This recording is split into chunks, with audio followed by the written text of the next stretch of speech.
1월 28일 목요일 말씀 묵상 시작하겠습니다. 안녕하십니까?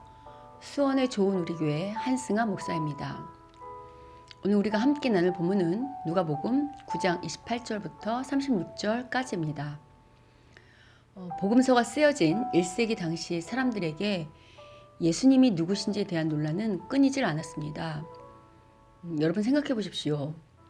오늘날이야 예수님이 하나님이신 동시에 하나님의 아들이심을 당연히 받아들이지만요.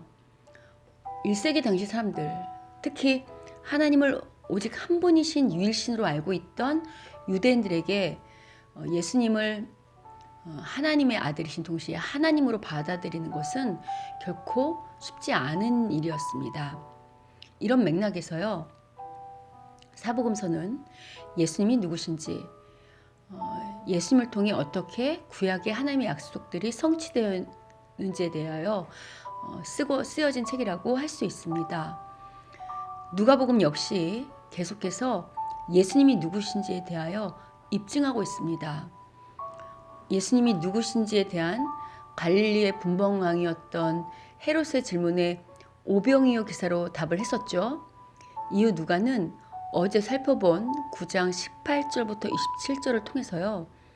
당신이 누구냐고 제자들에게 묻는 예수님의 질문과 답을 통해서 예수님이 누구신지를 차츰차츰 명확하게 밝히고 있습니다. 예수님의 수단과 십자가에 관한 이야기는 제자들을 당황케 했죠. 오늘 본문도 계속해서 예수님이 누구신지에 대하여 말하고 있습니다.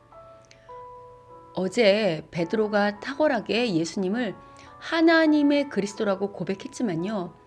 십자가라는 메시아 되심의 방식에 대해서는 아직 이해하지 못하고 있습니다. 오늘 본문의 시작인 28절은 십자가 순환 고지 후 약 8일이 지났다고 언급합니다. 그러나 여전히 제자들이 예수님에 대해 이해하고 있지 모르기 때문에 같은 주제를 다루고 있죠. 예수님의 제자들은 예수님에 대하여 더 바르게, 더 깊이 알아가야만 합니다. 예수님은 베드로, 요한, 야고보와 함께 오늘 산으로 기도하러 가십니다. 이때 예수님의 용모가 변화되었습니다. 어제 본문 9장 18절 19절은 예수님 당시 유대인들이 예수님을 엘리야나 옛 선지자 중에 한 사람으로 오해했었습니다. 그런데 지금 엘리야가 예수님과 함께 있다는 것은 예수님이 엘리야가 아니라는 증거죠. 예수님의 변모 과정 중 묘사된 모세, 성막이신 예수님을 뒤덮은 구름, 또 성막이신 예수님의 영광 등은요. 출애굽을 연상시킵니다. 출애굽에서 하나님의 구름이 성막을 덮었고 또 하나님의 영광이 구름 가운데서 또 성막 위에 나타났었잖아요. 이는 예수님의 신분이 출애굽과 연관이 있음을 나타냅니다. 구약에서 하나님께서 이스라엘을 출애굽시켜 구원하신 것처럼요. 이제 예수님이 하나님과 같은 구원자라는 거죠. 이러한 예수님의 영광스러운 변모의 과정을 본 베드로는요. 여기가 좋사오니 여기서 살자고 예수님께 청합니다. 장엄한 하나님의 영광을 본 베드로는 일상으로 돌아가고 싶지 않았을 것입니다.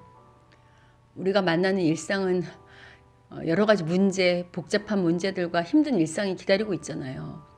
그래서 베드로는 아마 그러한 힘든 일상이 아닌 이 신비한 경험 안에서 계속하여 머물기를 원했던 것 같습니다. 그러나 곧이어 구름 속에서 예수는 나의 아들, 곧 택함받은 자니 너희는 그의 말을 들으라는 소리가 들립니다. 아직 예수님의 때가 이르지 않았기 때문에 예수님은 제자들에게 오늘 본 이 사건에 대해서 침묵할 것을 당부하시는 것으로 오늘 자문이 끝이 납니다. 오늘 본문은 앞서 언급한 것처럼 예수님이 구약의 구원인 그 출애굽 사건을 일으킨 하나님과 같이 구원, 즉 하나님 나라를 가져올 신적인 존재임을 밝히고 있죠. 다만 구약과 달리 예수님이 어떻게 이 땅의 구원, 즉 하나님 나라를 가져오실 건지에 대한 구체적인 방식이 다시금 언급되고 있습니다. 어제 본문에서 십자가만이 하나님 나라를 이루는 방식이라고 말씀하셨잖아요. 오늘은 31절에서 모세와 엘리야가 장차 예수님께서 예루살렘에서 별세하실 것을 말하고 있습니다. 이는 당시 유대인들이 기대했던 메시아의 모습이 아니죠. 제자들도 동일하다고 했죠. 그래서 오늘 본문을 보면 제자들을 대표하는 베드로 역시 예수님의 영광스러운 모습에 모든 초점이 맞추어져 있잖아요. 그런데 오늘 본문은 예수님의 영광이 예수님의 고난과 죽음을 통해서만 가능함을 암시합니다. 즉 오직 십자가만이 하나님의 영광을 볼 수 있는 유일한 비결이라는 거죠. 그런데 오늘 본문의 베드로는 바로 이 점을 놓친 거죠. 베드로는 예수님의 영광스러운 모습을 보면서요, 그 안에 머물기를 원합니다. 그런데 십자가 없는 영광을 바라는 거죠. 십자가 없는 영광을 바라는 이러한 베드로의 모습. 그런데 여러분, 이러한 베드로의 모습이 어디 베드로만의 모습일까요? 우리 역시 날마다 하나님의 신비한 어떤 기적 혹은 신비한 역사를 경험하기를 소원하잖아요. 그러나 그런 하나님의 영광을 볼 때 십자가를 원하진 않잖아요. 십자가 없는 영광을 원하죠. 그러나 오늘 본문이 말하는 것처럼요, 하나님의 역사는, 하나님의 영광은 반드시 십자가의 죽음과 같은 헌신이 있어야만 경험할 수 있다고 오늘 본문이 계속해서 말합니다. 그런데 여러분, 우리가 막상 현실에서 십자가를 지는 게 어렵죠. 왜냐하면 우리의 이 타락한 관점으로요, 예수님의 말씀대로 십자가에 죽으면 정말 그대로 죽던지 망할 것만 같기 때문입니다. 이것이 마태복음에서 베드로가 예수님 보고 십자가에 죽지 말라고 한 이유가 아니겠습니까? 이것이 바로 사람의 한계이자 우리 믿음의 한계인 것입니다. 그래서 오늘 본문 35절은 제자들에게 너희 생각대로 행하지 말고 예수의 말을 들으라고 말씀하시는 것입니다. 즉, 우리의 관점이 아닌 주님의 관점을 따르라는 거죠. 어떤 사람이요, 천길 낭떠러지에서 떨어졌습니다. 다행히 떨어지면서 작은 나뭇가지를 붙잡았죠. 다 죽게 된 사람은 하나님 살려주세요. 이번에 절 살려주시면 정말 일생 동안 하나님 말씀대로 살겠습니다. 라고 간절히 소리쳤습니다. 이때 골짜기를 가로지르며 소리가 들려왔어요. 그러니까 하나님의 소리가 들렸죠. 그게 모두들 공경에 처했을 때 하는 소리지 라고 하나님이 말씀하셨습니다. 그럼 벼랑에 매달린 이는 희망을 갖고 다시 외쳤습니다. 아닙니다, 하나님. 이번에는 진짜입니다. 저는 다른 사람과 같지 않다고요. 이번에만 살려주시면 정말 하나님 말씀 잘 들을 뿐만 아니라 복음을 위해 헌신하며 살겠습니다. 라고 다시 간청했습니다. 그러자 다시 소리가 들렸습니다. 좋다.